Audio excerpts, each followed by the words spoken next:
Hello, I'm Jonathan Lee, an undergraduate researcher in the Martin Lab at UC Irvine. My project is mapping nutrient localization throughout Drosera capensis digestion using MALDI MSI. We're studying the carnivorous plant Drosera capensis, also known as the Cape sundew. Like other carnivorous plants, it makes up for what it cannot obtain from its nutrient-poor environment by consuming insects.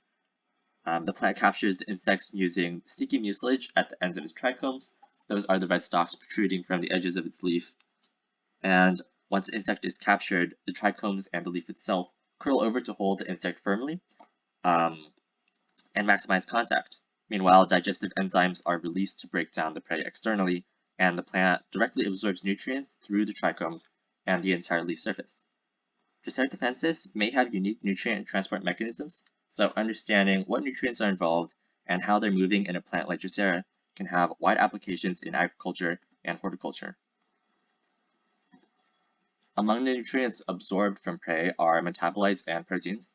Metabolites are small molecules made or used during metabolic processes, including digestion. Some examples of metabolites found in plants are tyrosine, which is an amino acid used for assembling proteins, and peonidin, a pigment precursor. During digestion, Drosera capensis both produces its own metabolites and proteins, as well as absorbs them from prey. Tracking these molecules provides a spatial map of how digestion is proceeding, and will show how the plant prepares for prey breakdown and how it takes up prey nutrients. So I've been saying that we're tracking molecules, but what's central to this project is how we're doing that. Metabolites and proteins are both too small to be detected using regular light microscopy. So instead, we're using a relatively new technique called MALDI imaging or MALDI MSI. And that can be broken down into roughly 3 parts. So the first part, MALDI, involves applying a matrix to the tissue. A matrix is just a small molecule that helps transfer energy from a laser into molecules in the sample.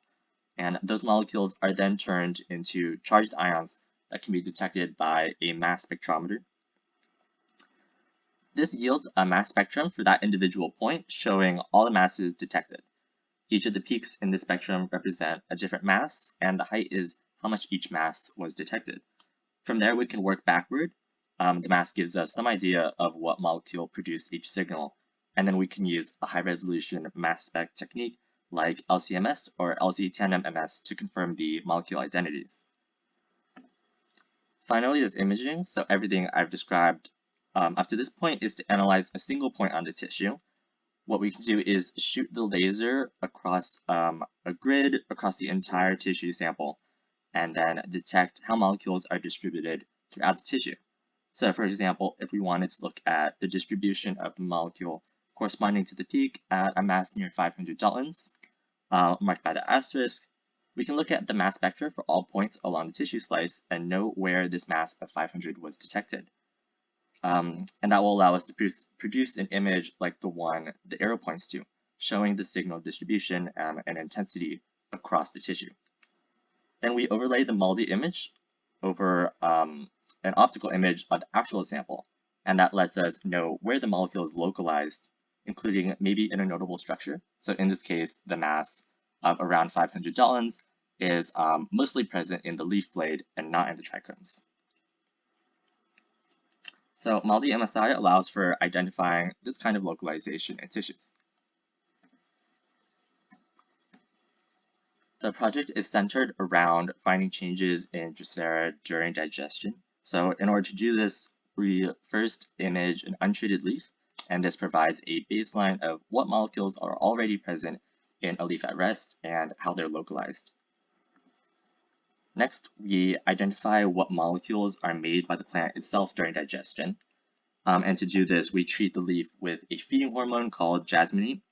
That makes the plant think it's feeding when it's really not, and that allows us to separate out what the plant is making itself versus what it gets from what it eats.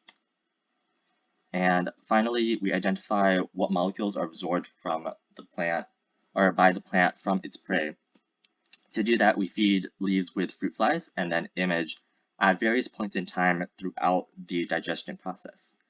We then compare these results to the results from the previous 2 parts to make sure that any new molecules that we detected came from the prey itself. Finally, here are some of our MALDI imaging data from Drosera capensis. This is from a paper currently in review. And as you can see, numerous molecules are detected in only certain regions of the plant, including a metabolite that's found primarily in the trichomes and is less common in the leaf blade. So this particular sample was done with a leaf at rest. And so going forward, we will be imaging leaves at various points in time after being treated with jasmonate or fed fruit flies. I'd like to thank everyone in the Martin Lab, the UCI Mass Spectrometry Core Facility, and the Botanical Society of America. Thank you for listening.